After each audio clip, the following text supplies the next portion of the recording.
Nous avons commencé à faire crosslinking et PIOF après 2007 avec des dispositifs qui ont un maximum de 3 mW de radiation. Les crosslinkers qui après c'est possible de le faire avec les mêmes dispositifs de la gynécophorèse. Au cours des dernières années, crosslinking cornéen a révolutionné la gestion du kératocone. Aujourd'hui, c'est bien connu que le 65% de la résistance et de la force de la cornée est dans les tiers antérieurs du stroma cornéen et membraneux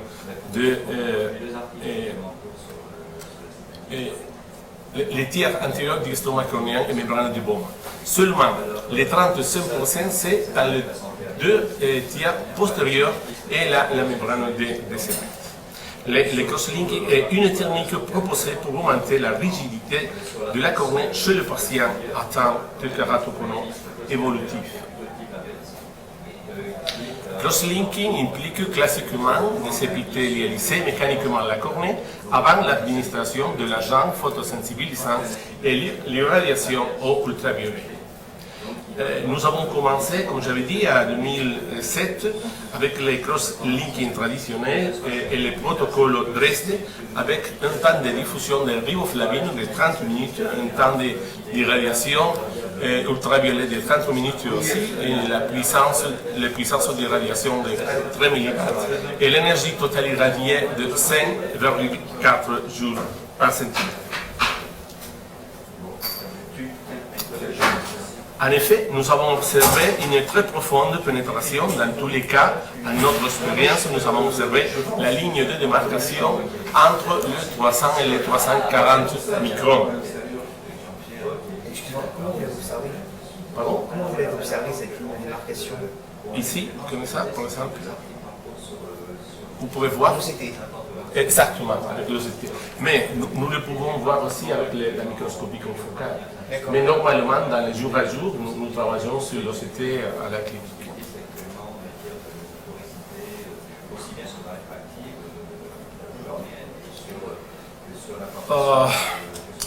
Notre première indication en 2007 pour le crosslinking, c'est le kératocone évolutif. Qui est un kératocone évolutif? C'est le patient qui a une kératométrie maximale supérieure à 0,5 dioptrie en 6 mois ou un dioptrie en 12 mois ou simplement une baisse d'acuité visuelle rapportée pour le patient. Vous pouvez voir ici la ligne de démarcation que c'est possible dans la lampe aussi, et la lampe à fente c'est possible de le voir aussi. Et je crois que la ligne de démarcation est une façon indirecte de mesurer l'effet de crosslinking si nous n'avons pas la microscopie confocale. Je connais très bien que dans les derniers temps, un collègue de la France dit qu'aujourd'hui il y a évidence scientifique, par exemple Damien Gatinet qui dans les derniers temps dit qu'il n'y a pas exactement la véracité sur l'effet de crosslinking, mais je crois que nous pouvons avoir beaucoup de manières, et aujourd'hui il y a beaucoup de travail scientifique qui le dit, qu'une façon indirecte de mesurer l'effet de crosslinking, c'est avec la ligne de démarcation. Crosslinking du collagène cornéen fait référence à la capacité des fibrilles de collagène pour former des liaisons chimiques fortes avec fibrilles adjacentes. Les études ont montré que l'épithélium de la cornée est un obstacle important pour la pénétration de riboflavine et de la lumière ultraviolette. Le but, renforcer biomécaniquement la cornée en ralentissant et en retardant le développement de l'ecstasy. Les indications d'aujourd'hui pour le crosslinking, c'est pour tous les états extasiques de la cornée, qu'ils soient génétiques ou iatrogènes, pour les kératocones progressifs, certains cas de démon de la cornée. Nous avons quelques expériences et marche très bien. Et j'ai aussi beaucoup d'expérience chez les patients avec des lésions coriennes récurrentes. Après l'implantation des anneaux, beaucoup d'expérience avec cornée ultra mince, dans ces cas avec les crosslinking et PIOF, bien sûr. Dans certains cas, après greffe de cornée. Et nous avons commencé aussi avec des réticulations pour quelques infections de la cornée qui ne marchent pas avec l'antibiotique, avec les traitements médicaux. Vous pouvez voir ici les différences. À notre expérience, la ligne de démarcation c'est entre 300 et 340, mais à la littérature, vous pouvez voir cette étude entre la différence pour voir, pour observer la ligne de démarcation avec les crosslinking standard et avec les crosslinking accélérés. C'est une étude de Theo Seiler, présentée pour la clinique Shinagawa qui a beaucoup d'expérience avec crosslinking à Japon. Et vous pouvez voir dans l'étude de Seiler que la ligne de démarcation c'est plus profond avec les crosslinking standard entre 340 et 380 microns et les crosslinking accélérés c'est moins profond et entre 320 et 340 microns. Vous pouvez voir ici la différence de la technologie dans le moment que nous commençons, nous changeons les crosslinking traditionnels avec les crosslinking accélérés, il faut changer tout. Pour exemple, avec l'accéléré, il faut mettre un nouveau riboflavine, la Vivex rapide, et le temps d'application sur la surface, sur les stromos de 20 minutes, avec une puissance d'irradiation de 30 mW et 3 minutes d'irradiation simplement avec une énergie totale de 5,4. Mais la différence, c'est que pour les crosslinking traditionnels, il faut 30 minutes de radiation et pour les accélérés, simplement 3 minutes. Nous pouvons faire beaucoup de possibilités, beaucoup de combinaisons. Par exemple, nous pouvons traiter quelques patients avec les anneaux et après, une année après de la chirurgie des anneaux, tout marche bien, mais il y a un petit astigmatisme et nous pouvons le faire aussi une PKR et dans le même temps une crosslinking. C'est le premier cas. Nous pouvons faire simplement la PKR avec les crosslinking. C'est la différente possibilité que nous avons aussi entre les anneaux et entre la PKR guidée par topographie. Dans tous les cas, c'est très important. Si nous faisons PKR chez les patients d'astigmatisme, il faut le faire avec un traitement guidé par topographie.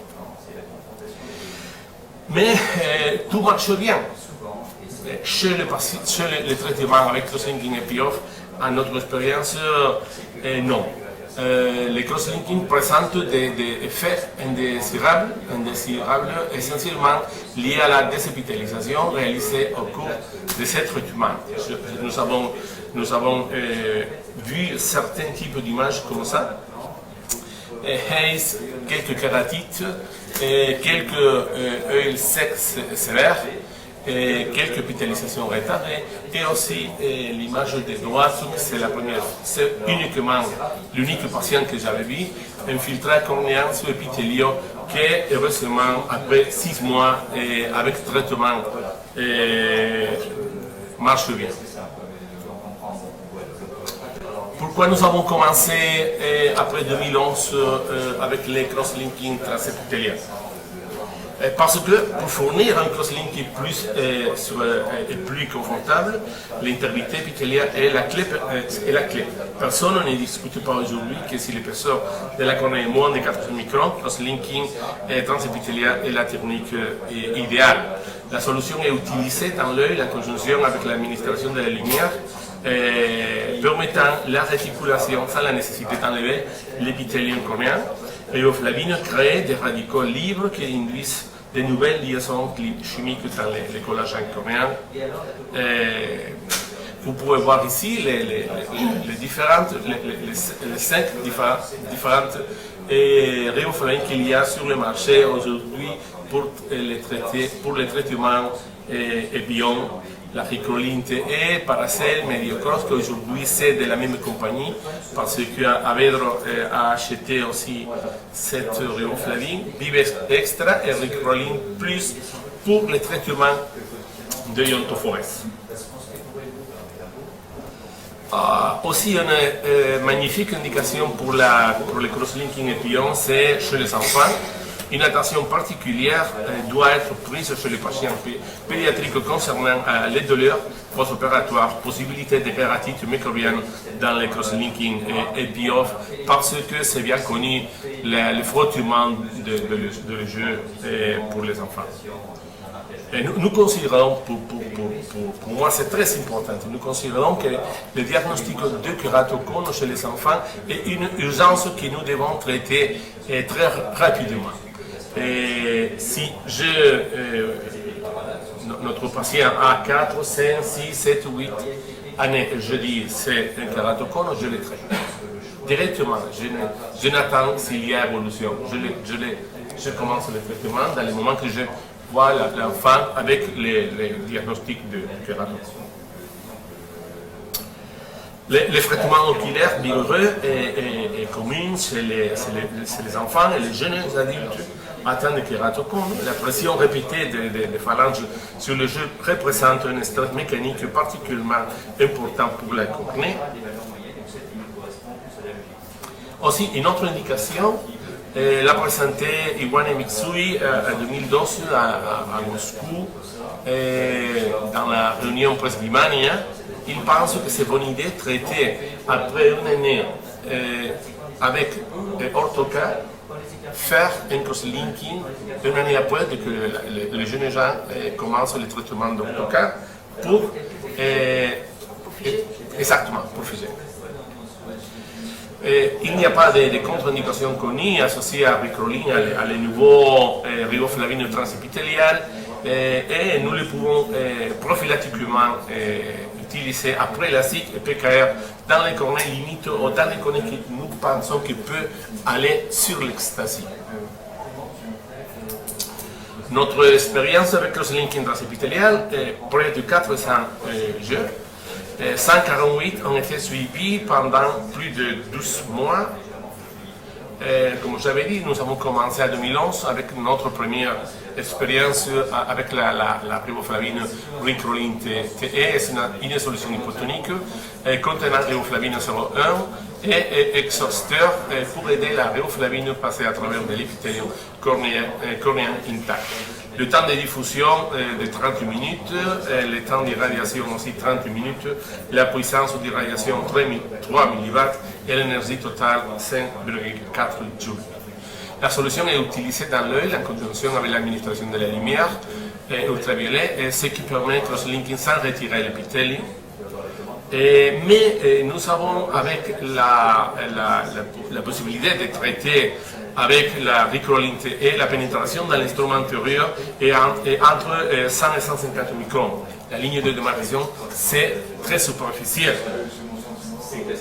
Notre premier patient est opéré en 2011 et vous pouvez voir l'évolution et la vision améliorée et aussi a descendu un peu l'astigmatisme et la myopie.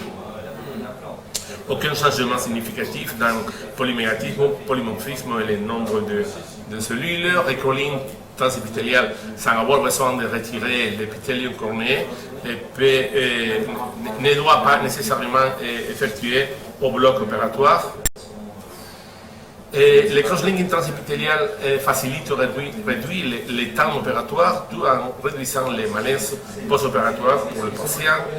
Le changement astigmate, j'avais dit, après cross-linking est insuffisant aujourd'hui pour constituer une correction myopique ou astigmatique significative. Toutefois, les taux de pénétration nous obligent à évaluer son efficacité à moyen et long terme dans différentes situations cliniques. Et pour contre, nous avons commencé avec la iontophorex en 2012 et change un peu tout. Le temps de diffusion de riboflavine, c'est simplement 5 minutes. Le temps de radiation 9, la puissance d'irradiation, c'est bien connu aujourd'hui, 10 mW, et l'énergie totale irradiée, 5,4. change aussi la riboflavine, c'est la riboflavine plus, Ricoline plus. Vous pouvez voir ici différentes images de la chirurgie. Il faut mettre un anneau de succion sur l'œil, 5 minutes.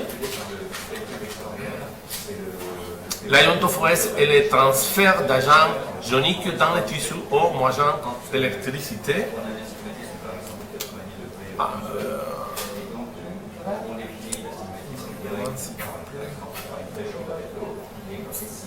Vous pouvez voir.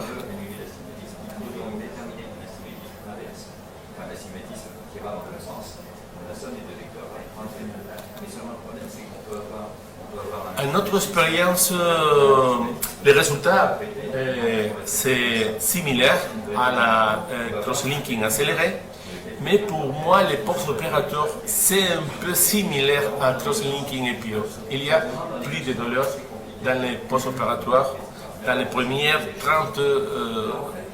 36 heures, c'est un peu similaire. Et la possibilité d'avoir quelques problèmes avec les anneaux, les 5 minutes qu'il faut avoir des suctions, mais pour les gens qui ont quelques expériences avec la chirurgie réfractive et les faits, les gens qui nous avons travaillé avec les anneaux, c'est très facile. Mais il faut attendre tout le temps avec sur l'anneau. Et c'est comme ça, c'est facile, mais nous avons aujourd'hui fini avec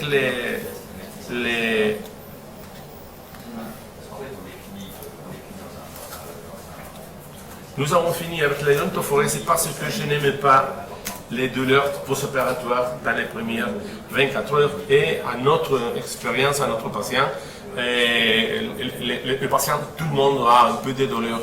Les premières, très similaires et quelquefois plus de douleurs qu'avec les cross-linking EPIO. Mais les résultats, c'est très bon. La ligne de démarcation, vous le pouvez voir, entre 200 et 220 microns. Et pour ces motifs, nous avons commencé avec la technologie accélérée de Avedre en 2013. Et vous connaissez la loi de Bunsen-Roscoe de réciprocité stipule qu'un certain effet biologique est directement proportionnel à la dose totale d'énergie, quel que soit le régime administré. La dose est le produit de l'intensité et de la durée de l'exposition et dont le temps requis pour fournir une certaine dose est influencé par l'intensité de la source et si l'exposition est continue ou pulsée. Nous faisons les traitements pulsés dans ces moments, tout change un peu et avec les cross-linking accélérés et pions, le temps de diffusion de riboflavine c'est simplement de 10 minutes, le temps d'irradiation de 2-4 minutes si nous faisons les traitements, l'irradiation continue est de 5-2 minutes si l'irradiation s'est pulsée. La puissance d'irradiation peut s'élever jusqu'à 45 et l'énergie totale d'irradier jusqu'à 7,2. Je le préfère faire dans un environnement riche en oxygène. Je travaille avec la lunette d'oxygène. Je les mettre près de la tête de le patient. Et l'oxygène ouvert. Nous appliquons Paracel suffisant pour couvrir l'ensemble de la surface oculaire et irriguons toutes les 90 secondes pendant 4 minutes. Ensuite, nous lavons avec Bivex Extra et nous continuons toutes les 90 secondes pendant 5 minutes au total, 10 minutes d'instillation. Vous pouvez voir aussi dans l'élastique, nous faisons beaucoup de fentolasique extra, la ligne de démarcation similaire à celle observée après le cross-linking classique. Cela implique que la réticulation a été effectuée et dans ce moment nous commençons avec cette nouvelle possibilité, les traitements réfractifs chez le patient avec des kératocone. Pour exemple, la semaine dernière, nous avons opéré un patient guidé par topographie, une acuité visuelle sans correction 0,4 et 0,9. 10 jours après de la chirurgie, et la acuité visuelle sans correction 0,8. C'est fantastique. Il faut avoir une petite des épithélialisations de 4 cm et vous pouvez voir le dispositif à droite. C'est un traitement guidé par topographie. Un traitement guidé par topographie avec la nouvelle plateforme, c'est comme ça, KXL2. Et nous pouvons commencer les prochains mois à faire les mêmes choses avec simplement la basse myopie et la basse astigmatisme. Traiter réfractivement quelques myopies que nous ne pouvons traiter avec PKR ou les fentolacées. Tu veux qu'on...